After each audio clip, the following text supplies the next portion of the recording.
1장은 무조건적 선택입니다. 무조건적 선택이라는 말의 의미는 어떤 말이 포함되어 있는 거죠? 이중예정이라는 말인데 유기라는 단어도 함께 포함된 거예요. 선택이라는 유기. 그래서 돌테이트 1장 1항부터 3항까지는 하나님의 측면에서 보는 것을 고백합니다. 그래서 하나님의 측면의 것을 고백하면서 인간은 그것에 대해서 어떻게 반응하는가를 다루고 있습니다.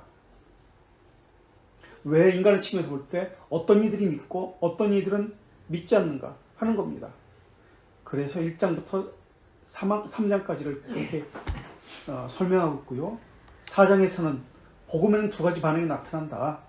믿는 자와 믿지 않는 자의 반응에 대해서 설명합니다. 믿는 자에게는 선물이 영생의 선물이 주어지고 믿지 않는 자에게는 하나님의 진노가 머문다라고 설명합니다. 그러면서 5장에서는 어떤 사람이 믿는가, 그렇다면 왜 어떤 사람은 믿지 않는가, 그 이유가 무엇인지를 밝히고 있습니다.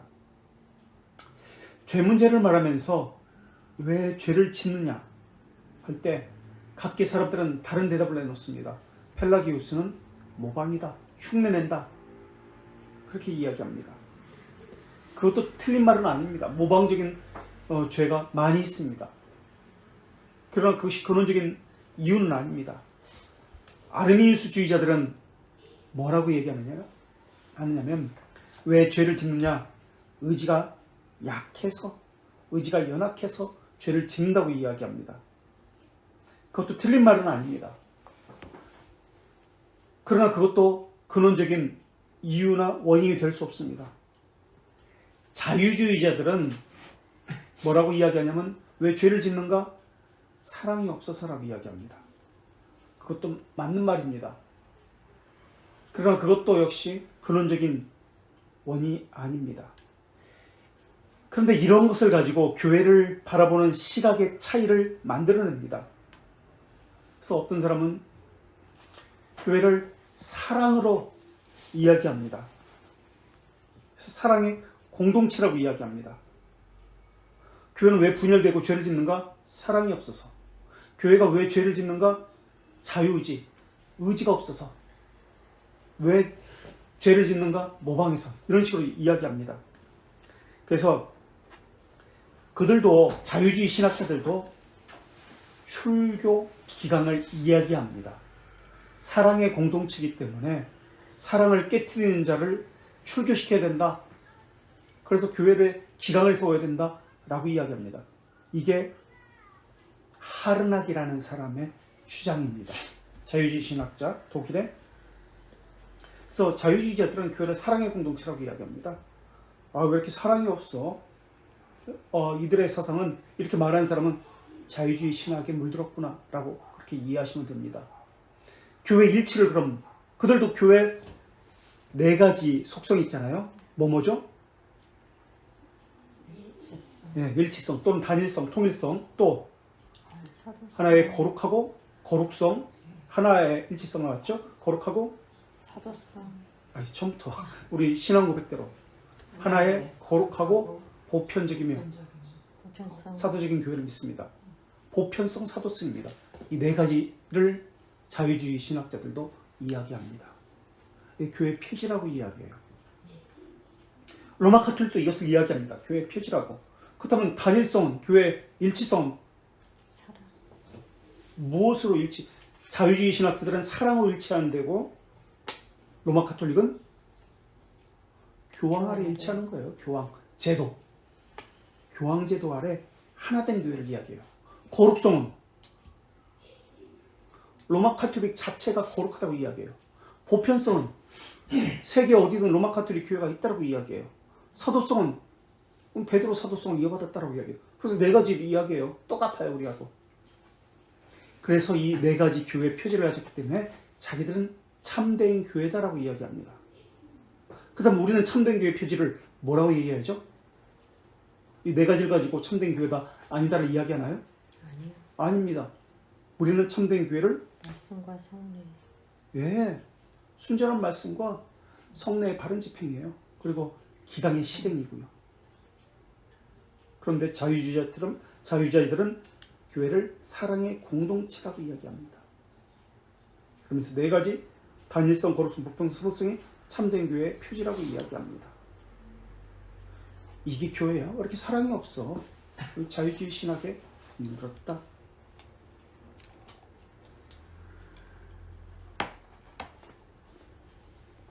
우리는 사람의 의지에 의해서 교회의 일체성, 거룩성을 이야기하는 것이 아니고요.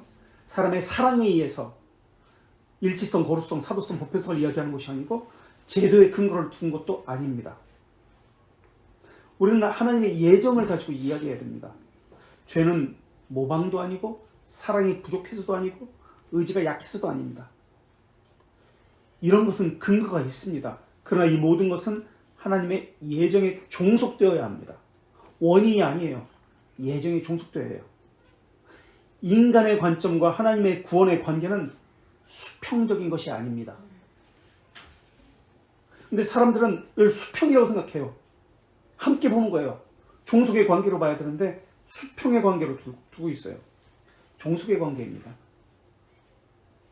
우리가 1장 지금 5항 신앙과 불신앙의 근원을 이야기하는데도 마찬가지예요. 불신앙과 신앙의 이유를 사람에게서 찾아선 안 된다라는 것을 우리는 전제해야 합니다. 우리는 이미 요한복음 3장 16절에서 이걸 배웠어요. 원인에 대해서 세 가지. 제1원인, 2원인, 3원인. 그 순서를 바꾸면 안 된다라는 겁니다. 제2원인, 제3원인은 모두 제1원인의 종속적이다. 이것이 전제자가 돼야 돼요. 자, 그렇다면은 제3원인, 1, 2, 3원인이 있는데 한번 정리해볼까요? 요한복음 3장 16절에서 하나님이 세상을 이처럼 사랑하사, 이것은 몇 번째 원인? 첫 번째 원인. 네. 이것을 효과적 원인 또는 유한 원인이라고 이야기합니다. 제2원인은 독생자를 주셨으니 이것은 제2원인이며 실제적 원인이라고 이야기합니다. 세 번째 원인은 뭐죠? 믿는 자마다. 그를 믿는 자마다. 믿음으로 말미암아죠. 그러니까 이것은 수단적 원인 또는 도구적 원인, 제3원이라고 이야기합니다.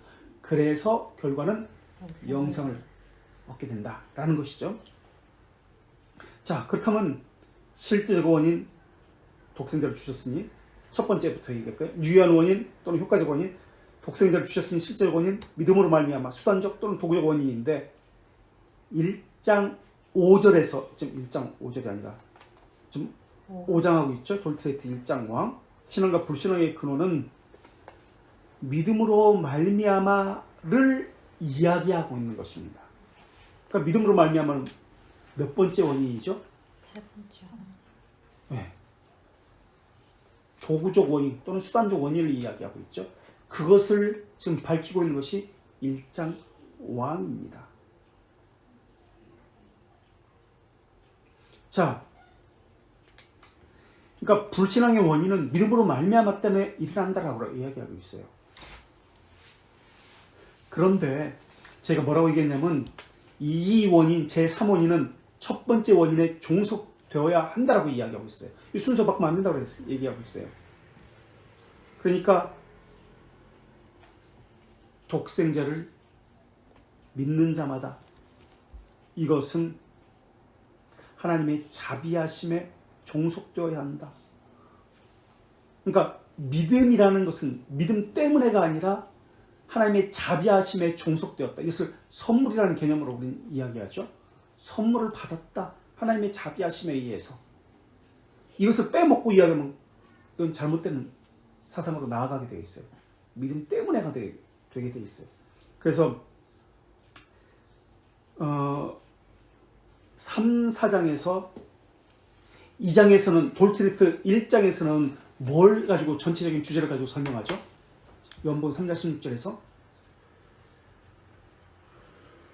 전체적인 주제가 뭐죠? 1원이, 2원이, 3원인 중에서 네. 유효한 원인에 대해서, 효과적 원인, 제1원인에 대해서 돌트레이트 1장은 설명을 해요. 이게 주제예요. 하나님이 세상을 이처럼 사랑하사. 이게 주제예요. 돌트레이트 2장은 독생자를 주셨으니 제2원인, 실제적 원인을 가지고 전체를 설명해요.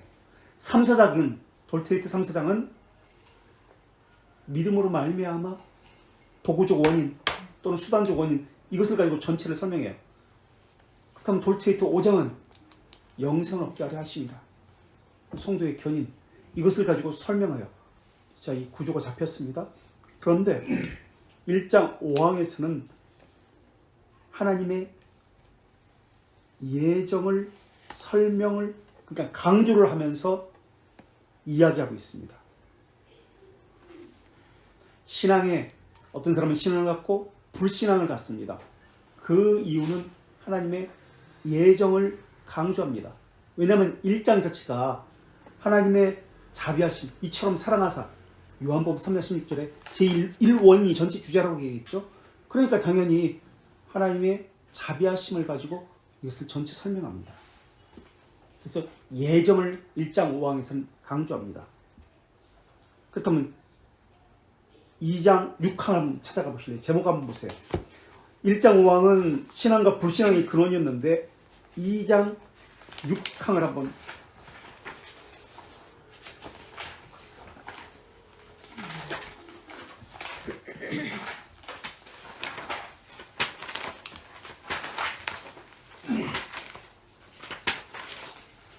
불신앙의 책임.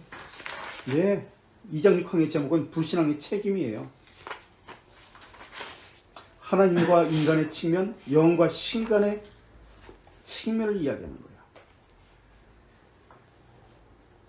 독생자를 주셨으니를 가지고 설명하는 거예요.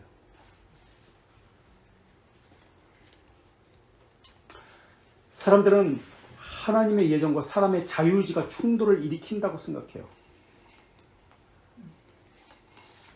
아니면 충돌을 일으키지 않으면 하나님께서는 자유의지에 그냥 맡겼다고 그렇게 생각을 해요. 자유의지에, 사람의 자유의지에 맡겼다는 사상이 어떤 사상이죠?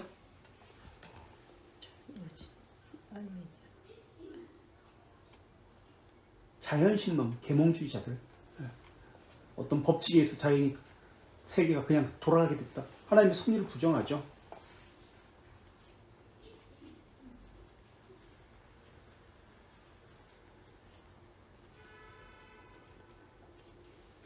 사람의 자유의지에 맡겼다. 이게 또 알미니안주의입니다. 그래야 이해하기 쉽거든요. 사람 스스로 그렇게 택했다. 그래서 그렇게 된 거다. 이게 아르미우스주의자들의 사상입니다. 아니면 반대로 하나님의 예정만을 강조하고 사람의 자유의지를 축소하면 어떻게 되는 것이죠?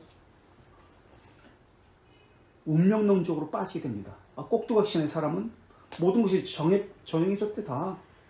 사람은 자유의지 없대. 숙명이라고 이야기하게 되어 있습니다. 이것에 대해서 어떻게 우리는 생각해야 되는지 밝히는 것이 1장 5항입니다. 그래서 나오는 것이 하나님이 죄의 창조자인가 조성자인가 라는 질문이 나오게 되옵니다.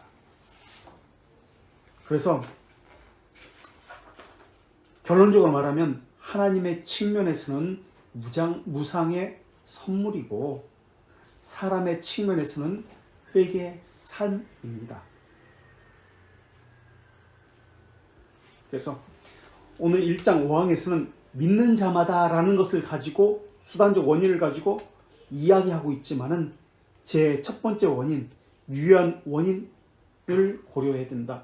또 실제적 원인을 고려해야 한다. 라고 봐야 합니다.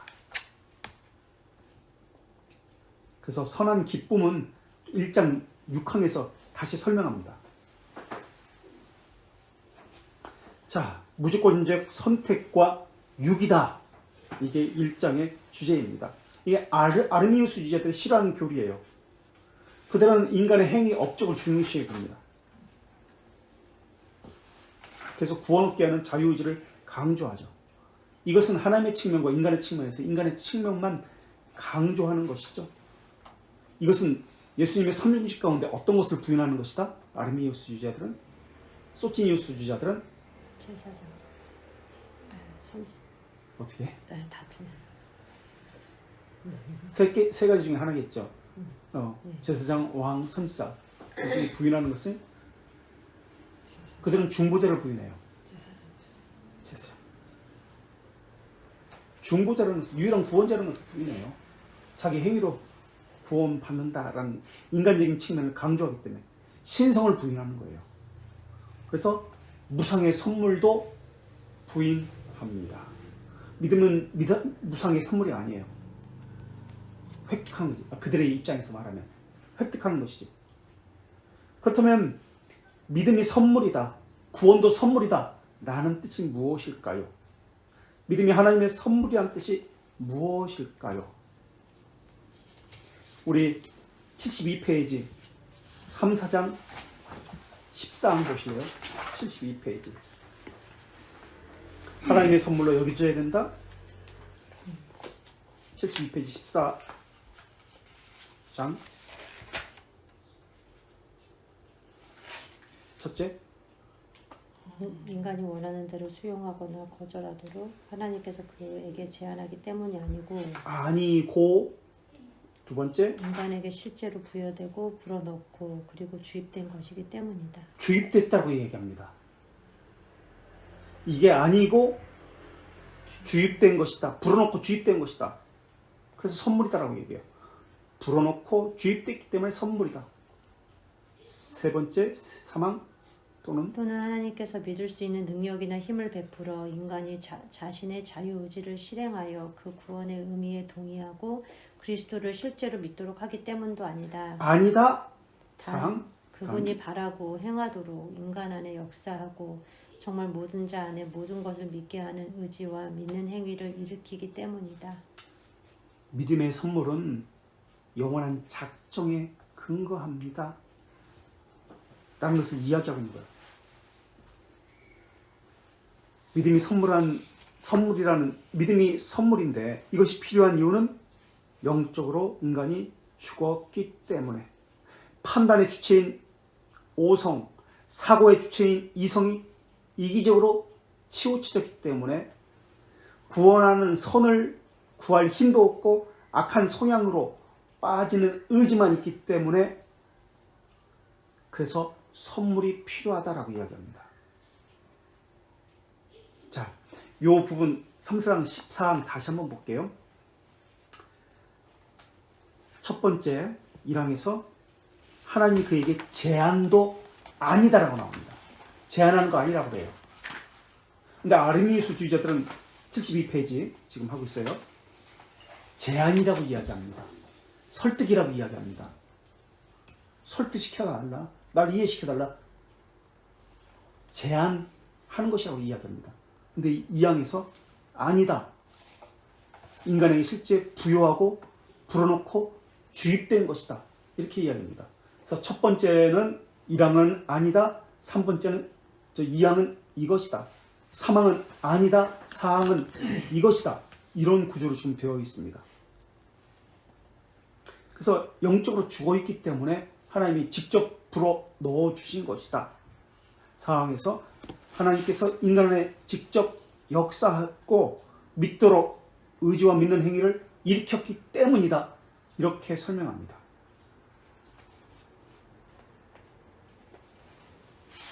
우리가 믿게 되는 것도 하나님께서 불어주신 거예요. 불러일으킨 거예요. 그래서 1, 3항은 아니다. 2, 4항은 그것 때문이다. 라는 식으로 설명합니다. 우리는 하나님의 선물이라고 할 때 어디에 초점을 맞추죠? 선물이라는 단어에 더 초점을 맞춥니다. 아니요. 선물이라는 단어에 초점 맞추면 안 됩니다. 하나님이라는 단어에 초점을 맞춰야 됩니다. 하나님에게 초점을 맞추면 이것은 비밀적이다, 주권적이다 라는 개념이 됩니다. 그래서 하나님의 선물이라고 할 때 이 단어는 하나님에게 초점을 맞추기 때문에 다른 자 외에는 알 수 없다. 비밀적이기 때문에 하나님께서 깨닫게 하기 전에는 이것을 인식할 수 없다. 그런 개념입니다. 우리는 선물이라는 단어에 초점을 맞춰요. 아니에요. 생명에 이르는 회개를 받았으면 자연스럽게 참된 회개가 일어난다. 그 말이에요. 믿음 자체에 무슨 능력이 있는 것 아니다. 그 말이에요. 하나님께서 주셨기 때문에 하나님에게 초점을 맞춰야 돼요.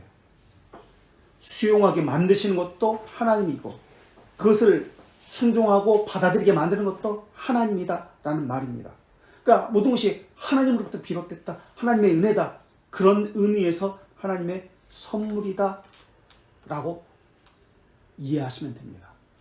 그럼 하나님께서 힘을 주셔서 사람의 의지를 부추기는 것 맞나요? 틀리나요? 아니요. 틀립니다. 협력적 은혜예요. 이거. 우리 14장 1항에서 다시 3, 4장 하나님은 복음으로 제안하시고 사람이 이걸 택할지 말지 그들이 결정한다라는 것은 아르미니스 주의자들의 주장입니다. 그래서 3, 4장 14장 1항은 3, 4장 5, 6, 7을 한번 보세요. 78페이지. 우리 1항 제안한다고 했습니다. 밑줄 친구 5, 6, 78페이지. 의지에 주입될 수 없다. 하나님에 의해 의지에 주입될 수 없다고 알미니안 주의자라는 얘기예요. 의지에 주입하는 거 아니다 하나님이. 근데 우리는 하나님이 의지에 주입하는 것이다 라고 이야기해요. 5, 6 이번에는 7-1 79페이지 1항. 우리가 하나님께로 회심하게 하는 은혜가 단순히 권고하는 것일 뿐이거나 이것이 인간의 회심을 일으키게 하는 가장 고귀한 방법이라는 것이다. 네. 그들은 뭐라고 하냐면 권고라는 거예요. 단순히 설득, 권고, 제안. 이게 아르미니스주의자들의 생각이에요. 그러니까 인간이 어떻게 말을 잘하느냐, 어떻게 설득을 잘시키느냐, 어떻게 좋은 말로 쉽게 말해서 꼬시느냐 여기에 따라 달려져 있다는 거예요. 그거 아니다라고 얘기해요. 우리는. 그게 가장 고귀한 방법이라고 아르미니스주의자들은 이야기인데 우리는 3, 4장 돌트레이트 3, 4장 14항에서 그것을 거부합니다. 그래서 우리는 이것을 3, 4장을 전체 제목이 불가항력적 은혜라고 얘기해요. 전적 타락과 불가항력적 은혜. 불가항력적 은총이라는 거예요. 누구도 이거에 대해서 그들은 아르미니안 주의자들은 가항력이라고 얘기합니다. 가항력적 은혜. 거부할 수 있다. 내가 선택할 수 있다라고 얘기해요. 아니요. 가항력이 아니라 불가항력적입니다. 왜냐하면 전적으로 타락했기 때문에. 그래서 전적 타락과 불가항력적 은혜가 함께 나오는 거예요. 3, 4장이 같이 나오는 겁니다. 전적으로 타락했기 때문에 내가 선택할 수 있는 건 없어요. 악한 것만 선택해요. 그래서 불가항력적으로 하나님께서 불어 넣어주시고 선택하게 하시고 그것으로 인도하게 하시죠. 그래서 아르미니스주의자들은 불가항력적 은혜가 아니라 다른 말로 협력적 은혜라고 이야기합니다. 협력하는 은혜라고 이야기합니다. 협력하는 은혜. 로마 카톨릭은 두 가지 은혜를 이야기하는데 혹시 무엇과 무엇인 줄 아세요? 첫 번째는 이 은혜가 있고 두 번째 이 은혜가 있다고 이야기합니다. 로마 카톨릭은. 어떤 은혜라고 얘기하죠? 맨 처음에는 역사하는 은혜가 있다고 얘기합니다. 하나님께서 역사하시면 이제 이 안에서 힘이 얻어가지고 힘을 얻어가지고 그 역사를 가지고 내가 자유의지로 협력하는 은혜를 행할 수 있다고 얘기합니다. 그래서 선행적 은혜라고 합니다. 먼저 선자 써가지고 역사하는 은혜는 선행을 행하는 역사이고 협력하는 은혜는 선한 의지를 돕는 것이라고 이야기합니다. 그래서 두 가지 은혜를 이야기해요. 역사하는 은혜, 협력하는 은혜. 그래서 세례를 받고 칠성례 있잖아요. 세례를 받고 성찰을 받으면 은혜가 이 안에 들어가서 예수 그리스도를 먹고 마심으로 실제 우리가 행할 수 있게 된다라고 이야기해요. 아니요. 우리는 불가항력적 은혜입니다. 그래서 이것을 효과적 부르심이다, 유효한 부르심이다라고 이야기합니다. 그런 의미에서 믿음을 선물이라고 이야기합니다. 그런데 로마 카톨릭이나 이런 아르미니우스주의 신앙에 빠진 사람은 항상 덕행에 관심이 있습니다. 사람의 의지, 윤리, 도덕 이런 것에 관심이 있습니다. 그래서 자기가 들을 만한 설교를 찾아다닙니다. 자기 대신 덕행을 하는 그런 교회를 찾아다닙니다. 그런 신앙을 찾아다닙니다. 그런 교회를 좋은 교회라고 이야기해요. 하나님께서 역사하시는 은혜를 주시면 자기는 협력하는 은혜로 행할 수 있다고 생각합니다. 그래서 그들은 단계 과정이라고 이야기합니다. 신앙생활은 단계 과정 아닙니다. 그들은 이렇게 이야기합니다. 생각합니다. 1단계 제자 훈련 지나면은 나는 어느 정도 성숙한 사람이 되었구나. 2단계 제자 훈련 배우면은 나는 이 정도 직분자가 되었구나. 3단계 제자 훈련 하면은 나는 이 정도 할 수 있는 사람이 되었구나라고 생각합니다. 프로그램이라고 이야기합니다. 그러나 우리는 과정이 아니라 단계가 아니라 평생입니다. 평생 지속되는 일. 어느 정도 배우면 변했다? 아닙니다. 무엇을 할 것 같은다? 이거 아닙니다. 로마 카톨릭의 방식이에요. 아르미니우스주의자들의 방식이에요. 무슨 자격이 되었다? 아닙니다. 아버지 학교 졸업하면 아버지로서 무슨 자격이 된다? 아닙니다. 신앙은 실존에 관한 것이에요. 그냥 존재예요. 업적이 아니에요. 성과물이 아니에요. 평생 하는 겁니다. 근데 사람들은 게을러지고 변하지도 않으니까 그러니까 실망하고 좌절하고 버리고 떨어져 나오는 겁니다. 그냥 평생 그렇게 사는 거예요. 하나님의 선물이라는 개념인데, 그래서 하나님의 초점을 맞춰야 된다. 그래서 하나님의 선물을 받은 사람은 하나님에 대해서 관심을 갖게 되어 있습니다. 예정에 대해서 관심을 갖게 되어 있습니다. 무상적 선물이라는 것에 대해서 관심을 갖게 되어 있습니다. 하나님에 대해서 무관심하다? 하나님의 선물을 받지 않았기 때문에 그렇습니다. 무관심, 불신앙은 어디서부터 나오는 것인가? 그렇다면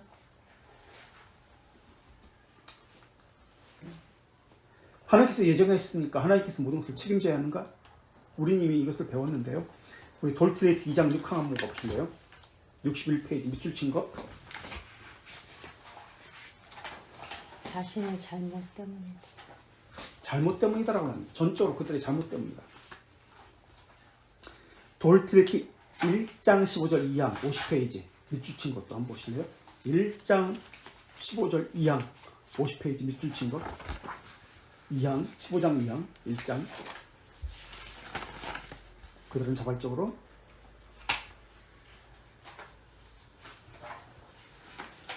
밑줄 15장 2항 50페이지 밑줄 친 거. 자발적으로 그 불행에 뛰어든 그 불행에 자발적으로 뛰어들 거예요.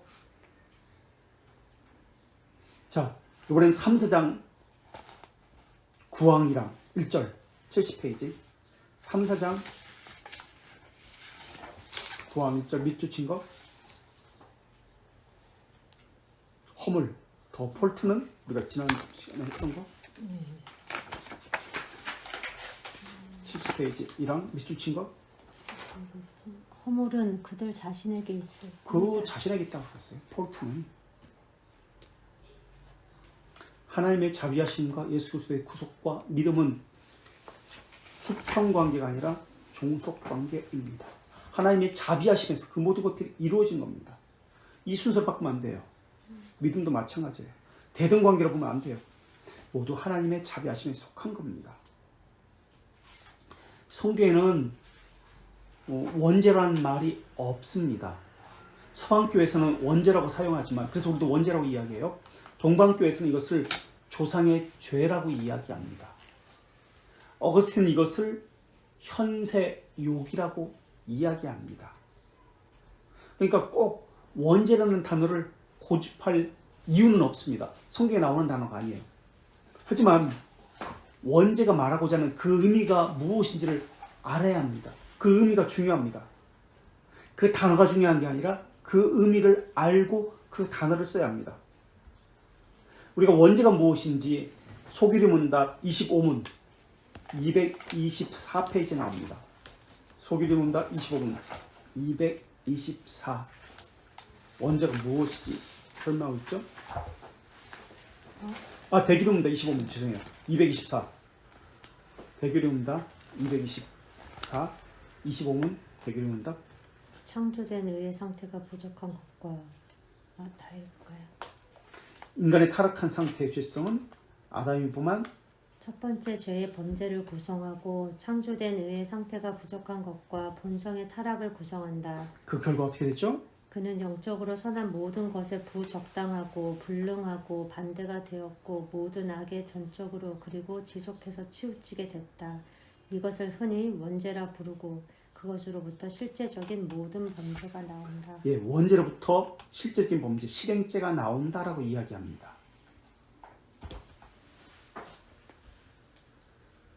첫 번째 죄의 범죄를 구성하는데 창조된 의의 상태가 부족한 것이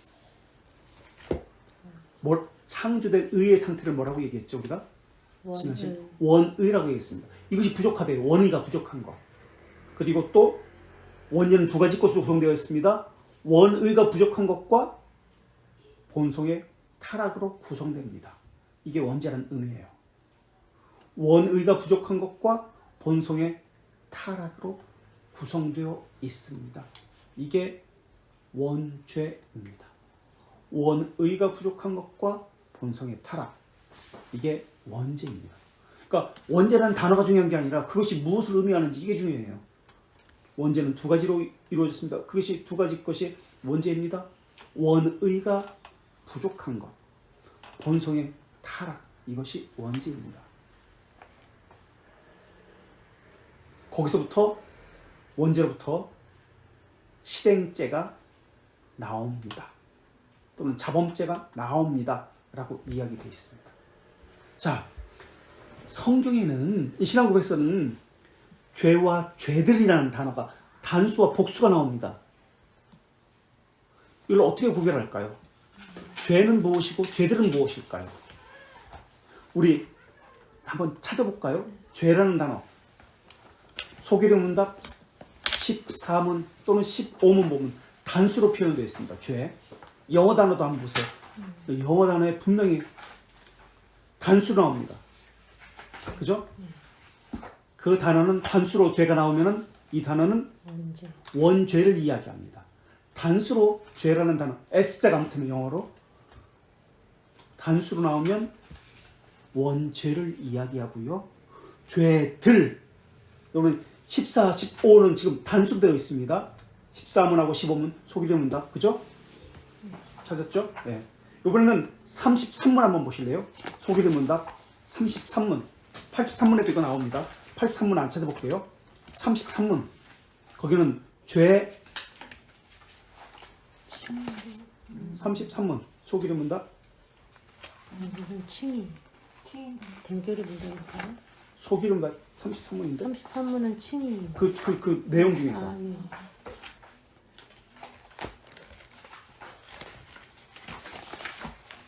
제가 찾아봤는데.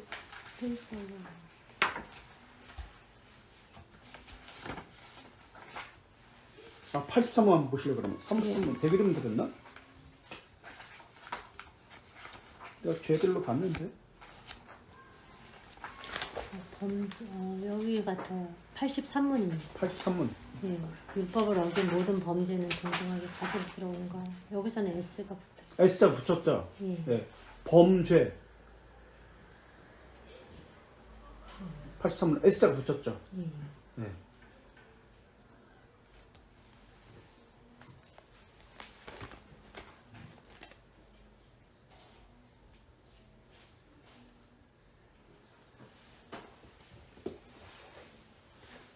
죄들이라고 나오면 그것은 무엇을 이야기할까요? 그러니까 복수는, 단수는 원죄고 복수는 자범죄다. 네, 자범죄, 실행죄를 이야기합니다. 원죄는 그래서 무엇고 무엇으로 구성됩니다? 원의가 부족한 것과 본성이 타락한 것. 우리 소개문답 18문 1항 보실래요? 301페이지 이 간단히 나오는 대신 18문이랑 소기의 문답 301페이지. 사람이 타락한 상태의 죄성은 아담이 범한 첫 범죄의 죄의 범죄, 즉? 원의의 결핍, 그의 전 본성의 부패, 즉 네. 일반적으로 원죄라고 네, 하는 것이다. 그것을 원죄라고 불러요. 원의 결핍, 전 본성의 부패, 이것을 원죄라고 부릅니다. 그러니까 이 원죄라는 말의 의미를 모르고 원죄 그렇게 이야기하면 아무런 의미가 없어요. 삼위일체를 우리가 의미도 모르고 삼위일체라고 이야기하는 거하고 똑같은 거예요. 이단들도 삼위일체를 이야기해요. 근데 삼위일체 설명이 달라요. 우리의 원죄 설명도 마찬가지예요. 그러니까 죄의 용서와 죄들의 용서는 같다 틀리다. 다르다. 죄들과 죄는 다르다. 은혜와 은혜들은 어떻게 설명할까요? 같은 것일까요? 다른 것일까요? 은혜와 은혜들은 이 복수형입니다. 이거 역시 같을까요? 다를까요? 은혜와 은혜들 복수 다르니까 이야기하겠죠. 그죠? 그러면 은혜는 뭘까요? 은혜들은 뭘고? 다르다고 했습니다. 그러면 다르면 뭐가 다른지? 은혜는 단수형이고 은혜들은 복수형이고 이렇게 다르고 그러면 물론 그것도 맞아요. 은혜는 자본주의. 은혜가 자범죄라고요? 그러니까 은혜는 제 용서 칭의의 하나님 편이라면 하나님 은혜들은 성화인가요? 하나님의 측면에서 본 것이 은혜고요. 하나님 편에서 주는 것, 우리 편에서 받는 것을 은혜들이라고 이야기합니다. 사람의 측면과 하나님의 측면에서. 그래서 구원과 관련된 거예요. 이건 구원과 관련해서 베푸시는 하나님의 자비를 은혜라고 이야기합니다. 우리 측에서 경험되어지는 하나님의 자비를 은혜들이라고 이야기합니다. 그러니까 은혜들은 우리 편에서 인지하고 경험되는 혜택들을 이야기합니다.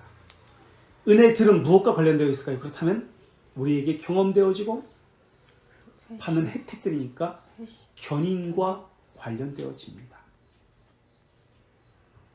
견인과 관련된 은혜를 이야기합니다. 자, 그렇다면 어거스틴이 지난주에 제가 책을 갖고 왔고 은혜론을 이야기했는데 은혜론, 은총론이라는 저서를 썼습니다. 책을 썼습니다. 그럼 어거스틴이 쓴 은혜론은 어떤 것을 이야기하는 책인가요? 무엇을 쓴 책인가요? 은혜. 그 은혜론이니까 하나님 측면. 하나님 측면에서의 베푸신 하나님의 자비하심에 대한 것을 쓴 책이에요. 그래서 은혜론에는 어거스틴의 신학에는 사람 측면에서 이야기되어지는 견인의 이야기가 거의 없어요. 부족해요. 그러니까 하나님의 자녀로서 하나님의 부송회를 경험하는 은혜들은 거의 이야기하지 없어요. 하나님의 은혜만, 자비하심만 강조해요. 어거스틴은. 그래서 하나님의 자녀로서 어떻게 살아가야 되는지 이런 개념이 어거스틴 적어요. 어떻게 사는지에 대해서. 그래서 하나님의 은혜는 이라고 할 때 그것은 하나님의 측면을 이야기하는 겁니다.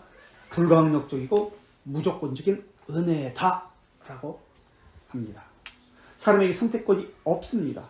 그런데 알미니안주의자들은 사람에게 선택권이 있습니다. 이 사람들은 지금 하나님의 측면과 사람의 측면을 이게 지금 이걸 쓴 이런 거 없는 거예요. 사람의 측면만 있는 거예요, 지금. 그래서 하나님의 베푸신 은혜를 사람이 믿음으로 받으면 된다. 이게 알미니안주의자입니다. 그렇다면 알미니안주의자들은 네가 받지 않아서 그래. 이게 나오게 됩니다. 네가 입을 벌리지 않아서 그래. 네가 비전이 없어서 그래. 네가 무언가 믿음이 없어서 그래. 이런 이야기가 나오게 됩니다. 그래서 은혜의 제한에 대해서 그들은 배타적이고 수용하지 않을 수 있게 됩니다. 사람의 의지를 강조하니까. 하나님의 은혜는 무조건적이고 무조건적이거든요. 근데 그들은 저항할 수 있다고 합니다. 그래서 하나님의 은혜의 제한에서 그들은 수용하지 않고 거부할 수 있다고 얘기합니다.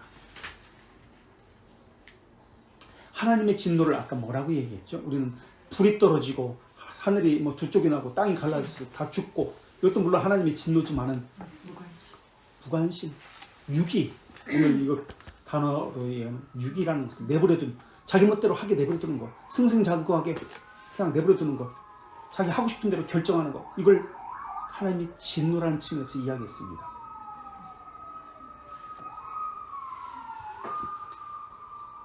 그러니까 죄의 책임이, 우리는 원죄를 이야기하면서 원의 결핍, 본성적인 어떤 타락을 이야기하면서 사람은 누구든지 원죄 아래 있다고 이야기합니다. 그런데 여기서 주의할 것이, 죄 가운데 사람은 있습니까 없습니까? 택함 받은 백성, 죄책은 아니면 바로 그거예요. 헷갈려 합니다. 죄 가운데 여전히 있습니다.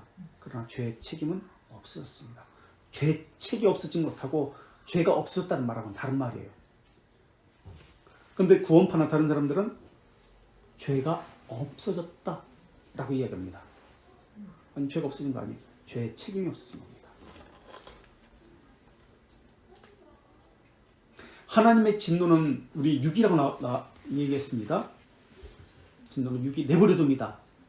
그냥 제멋대로 하도록 버려둡니다라고 얘기했습니다. 이것은 하나님의 측면입니다. 하나님께서 버려두신, 내버려두신. 사람의 측면에서 보면 이것은 하나님의 은혜의 제한을 거부하는 것으로 나타납니다. 딴 게 아닙니다. 유기된 자이기 때문에 은혜의 제한을 거부합니다. 그러니까 예정과 은혜를 별개로 따로 떼어놓고 보아서는 안 됩니다. 함께 봐야 돼요. 예정된 자는 하나님의 은혜를 반드시 입습니다. 믿음의 선물을 반드시 받습니다. 그래서 하나님의 은혜의 제한을 받을 때 예정된 자이니까 자발적으로 반응하고 기뻐하고 순종합니다. 하나님에 의해서 유기된 자는 이것을 거부하고 이것에 저항합니다. 그 이유는 무엇입니까? 딴 거 아닙니다. 예정과 관련 지어야 합니다. 이러한 영원이라는 개념을 놓치면 아르미스주의자들의 주장과 동일한 주장을 하게 되어 있습니다. 그래서 오늘 우리가 다루고 있는 것이 신앙과 불신앙인데요. 이것의 개념은 영원이라는 개념에서, 예정이라는 개념에서 다루어야 합니다. 그리고 우리 창조시 사람이 지음받았을 때 어떤 상태로 지음받았죠? 아담과 하와는 창조시에 네, 어떤 인간의 상태? 선을 행할 수도 있으나 죄를 범할 수도 있는 상태 아닌가? 죄를 짓지 않을 수도 있었지만 죄를 짓지 않는 것은 아니었죠. 포세 논 빼까레, 빼까레가 죄거든요. PCCARE, 포세 POSSE, 논 아니다, 빼까레. 타락할 수 있는 상태로 지어진 거예요. 그러면 사람들은 이렇게 질문합니다. 왜 타락할 수 없는 상태로 지어진 것, 지어지지 않았습니까? 왜 하나님께서 인간을 창조했을 때 완전한 상태로 지으지 않았습니까? 이 대답은 어떻게 해야 될까요? 우리는 완전한 인간으로 지어졌다고 이야기합니다. 그런데 죄를 지을 수 있는 상태로 지어졌습니다. 우리는 이 대답을 어떻게 해야 될까요? 완전한 상태로 지음을 받았습니다. 그런데 죄를 지었습니다. 이것은 완전한 상태가 아니지 않습니까? 이때 완전이라는 개념, 완전한 인간으로 지음 받았습니다라는 개념은 어떤 개념일까요? 완전이라는 단어는 우리가 착각하고 있는 것이 하나님에게만 사용되는 단어입니다. 인간에게 완전이라는 단어를 사용할 때 이 인간의 완전함은 인성의 완전함을 이야기합니다.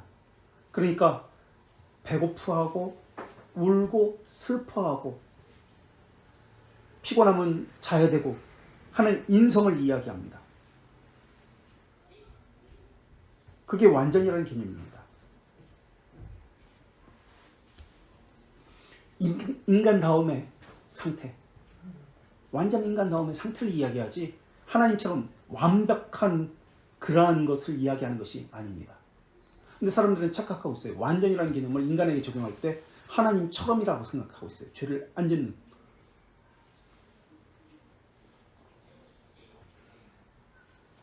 우리 신앙고백서에서 모스트라는 단어 또는 퍼펙트리라는 단어를 써가지고 하나님을 가장 지혜롭고 가장 거룩하시고 지극히 거룩하시고 이런 표현을 씁니다. 지극히 가장이라는 단어를 쓰는데요. 모스트라는 단어는 신앙고백서에서 쓰고 웨스트민스터, 퍼펙트리 완전이라는 단어는 벨지카에서 씁니다. 자, 그렇다면 모스트라는 최상급이거든요. 왜 최상급을 이 모스트라는 단어, 가장이라는 단어를 썼을까요? 인간과 비교해서라는 말의 의미가 아닙니다. 절대적 성품을 사람들이 이해하도록 하게 하기 위해서 모스트라는 단어를 사용한 것이지 사람과 비교해서 더 낫다는 개념으로 가장 지혜로우시고 가장 거룩하시고 가장 선하시고 이런 개념으로 쓴 게 아니에요. 피조물보다 더 낫다는 의미가 아닙니다.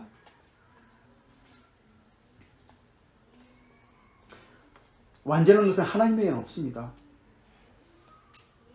인간이 완전하게 창조되었다는 의미는 하나님처럼 창조되었다는 말의 의미가 아니라 인간으로서 완전하게 창조되었다는 의미입니다. 예수님이 인성을 입었을 때 춥고 배고프고 피곤하고 고통받고 이것이 인간됨이거든요. 인간으로서 완전함은 이런 것이 있는 상태를 말합니다. 이런 것이 없는 하나님처럼 완전한 퍼펙트하다는 그런 의미가 아닙니다. 그러니까 창조시 인간은 완전한 인간으로 지음을 받았는데 인간으로서 완전하다는 뜻입니다. 죄를 지을 수도 있고 안 지을 수도 있는 자유가 있는 이러한 인간으로서의 완전한 인간이라는 의미입니다. 이때 완전하다는 이 의미는 사실은 사람에게 쓰서는 안 되는 단어이고요. 하나님에게 써야 되는데 완전하다는 이 단어를 어떻게 우리가 이해해야 되냐면 영혼의 기능과 영혼의 제 기능과 연결시켜서 생각해야 됩니다. 그러니까 영혼의 기능이 제 기능을 발휘했다라고 할 때 완전이라는 용도로서 그것이 원래의 용도, 바른 용도로 사용됐다라는 이런 의미로서 완전이라는 단어를 사용해야 합니다. 그런데 타락 후에 영혼의 기능이 무능력해지고 선을 행할 수 있는 능력이 상실됩니다. 그래서 어떤 의지만 남게 되죠? 자유의지를 이야기할 때 악을 행하는 의지만 남게 됩니다. 이걸 노예의지라고 얘기해요. 악을 행할 수밖에 없는 의지가 완전히 사라진 거 아니에요. 구원과 관련해서 진리와 관련해서 이 의지는 악을 행하는 의지만 남았어요. 그럼 밥 먹는 거, 옷 입는 거, 잠자는 거, 일하는 거, 일상과 관련된 것 모두 사악한 것입니까? 이런 개념이 아니에요.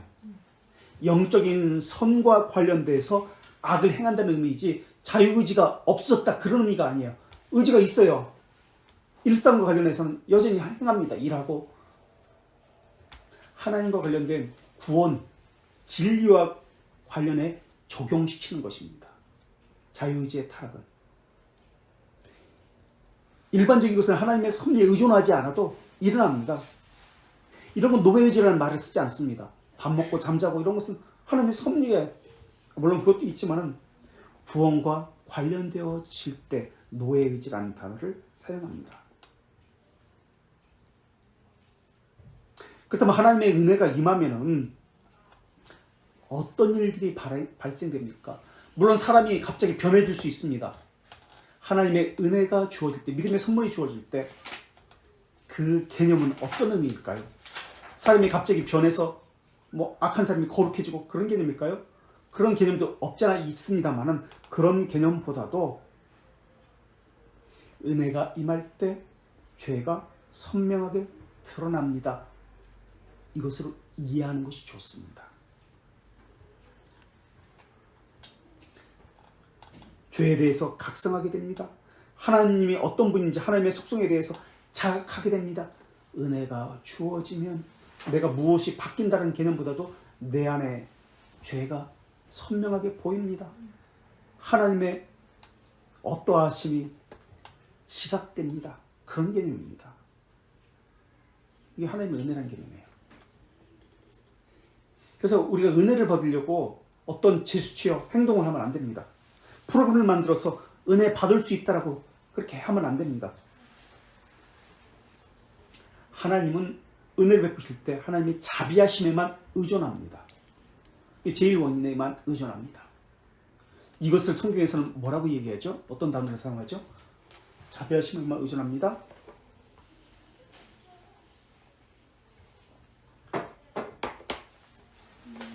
하나님의 기쁘신 뜻대로. 하나님의 기쁘신 뜻대로라는 말입니다. 이 말의 의미는 인간의 모든 상상력을 버리라라는 뜻입니다. 모든 것이 하나님의 주권이다. 하나님께서 원하시는 대로 하나님 기쁘신 뜻대로 은혜를 베푸신다라는 말의 의미입니다. 은혜는 그래서 감정이나 감동이 아닙니다. 은혜는 진리의 깨달음과 관련되어 있습니다. 하나님의 어떠하심을 인지하는 것, 죄에 대한 깨달음, 인식, 이게 은혜입니다. 칭의도 그렇고 은혜도 그렇고 그래서 항상 수동적 은혜다라고 이야기합니다. 수동적이다. 그러면서 하나님에 대한 인식, 인지, 경험들이 쌓여가면서 점점 하나님에 대한 지식을 통해서 자신에 대한 지식도 쌓여져 갑니다. 그래서 하나님에 대한 은혜의 지식이 없으면 자신에 대한 지식도 없습니다. 그래서 수동적 은혜라고 이야기합니다. 수동적 은혜라는 말의 의미는 믿는 행위가 모두 하나님에게서 나왔다는 말입니다. 정리해 볼까요? 5분 남았는데. 자, 우리는 지금 무상적 은혜라는 단어를 썼습니다. 수동적 은혜를 단어 썼습니다. 은혜를 이야기할 때 무상적 은혜, 수동적 은혜, 신비적 은혜라는 단어를 썼습니다. 무조건적 은혜를 단어를 썼습니다. 우리 안 썼지만 순전한 은혜라는 단어도 있습니다. 이것을 각각 정리해 봅시다. 그렇다면 무상적 은혜는 어떤 의미일까요? 지상의 것으로 고안해내지 말라는 뜻입니다. 인간이 상상해서 만들지 말라. 무상적 은혜입니다. 그리고 예정과 관련시키라는 말입니다. 지상의 것으로 고안해내지 말라. 이게 무상적 은혜입니다.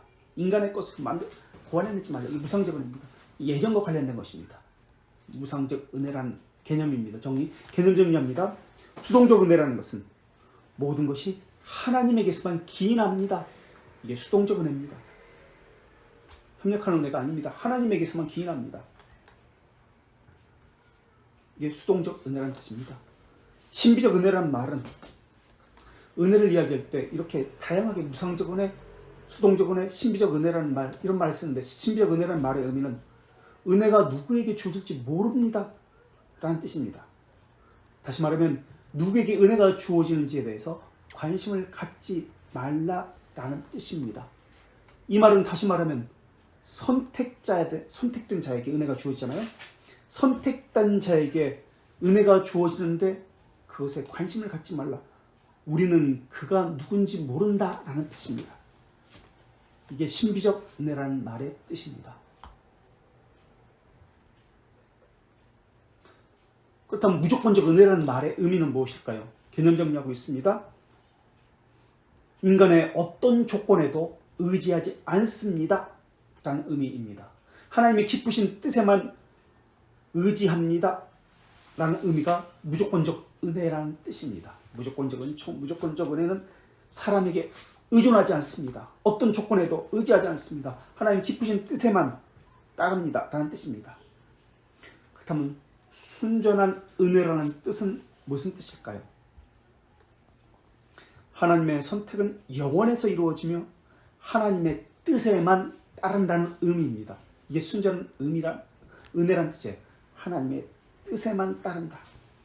영원에서 이루어지는 것이고 다른 것을 고려하지 않는다. 하나님의 기쁘신 뜻에만 따른다. 순전한 의지라고 이야기합니다. 그러니까 무엇과도 섞이지 않았다는 거예요. 인간의 어떤 협력, 조건 전혀 섞이지 않은 순전한 상태, 퓨어. 그래서 무조건적 은혜와 같은 의미로서 순전한 은혜를 사용합니다. 선한 기쁨만 의존합니다. 그래서 빌립보서 1장 29절에 보면 믿는 것도 은혜를 받는 것도 사람에게서 난 것이 아니고 하나님의 선물이다라고 이야기합니다.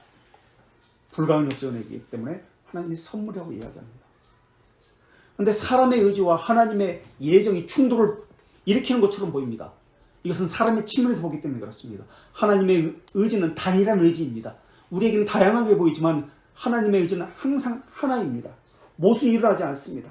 전혀 충돌이 일어나지 않습니다. 하나님은 단일한 의지와 단일한 뜻을 가졌기 때문에 그렇습니다. 단지 우리는 다양하게 이중적으로 보이고 충돌하게 보일 뿐입니다. 아르미니우스 주자들은 무상적 은혜를 부인합니다. 그리고 인간의 관점에서만 봅니다. 인간의 관점이라는 것은 시간의 관점입니다. 그러니까 시간 속에서, 공간 속에서 원인과 결과, 인과 관계를 통해서만 보기 때문에 그렇습니다. 그래서 그들은 영원이라는 개념을 모릅니다. 자, 1장 5항을 다시 한번 마지막으로 읽고 끝낼게요.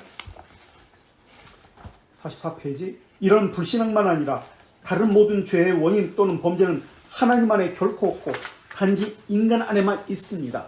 예수 그리스도를 믿는 신앙, 믿음으로 말미암아 지금 제3원인을 이야기하죠.